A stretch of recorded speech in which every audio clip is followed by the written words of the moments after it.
So you guys want to know more information about the filtration on my 2 custom aquariums? Well, let's talk about it.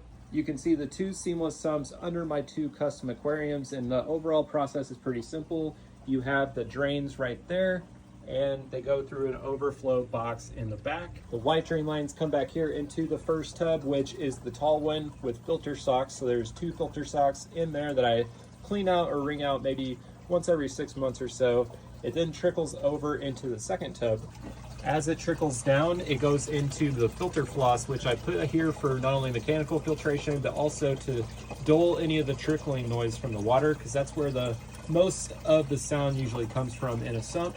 But then you'll see there are 5 different trays of biomedia, which are bio balls that came with the Seamless Sump from Custom Aquariums. And then I also have my heaters down there, and I'll also put in chemical filtration in this tub sometimes. Then the water goes into the return pump chamber. You can see it trickling over. And in this chamber, it looks pretty dirty. I probably need to clean it, but I have the Syncra SDC pump, and it is connected to the return lines, which goes up into a Y-split and back to the return. And then next to that is the water reservoir, which is optional. You can see you can connect these pieces. They're all modular, so you can get a really long row of them if you need to.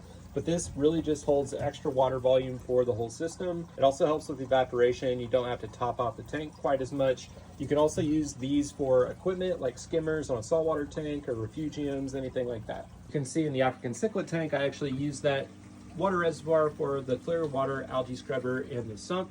Everything else is pretty much the same. I have the same Syncra SDC pump and the same whole flow here. And there are 2 returns that you can see blowing the water back into the tank with siphon stoppers up at the top to make sure nothing goes back into the sump in the event of a power outage. But yeah, the Seamless Sump is definitely one of my favorite filtration methods, especially when it comes to a sump. I think it's probably the best out there in the market. I really like it.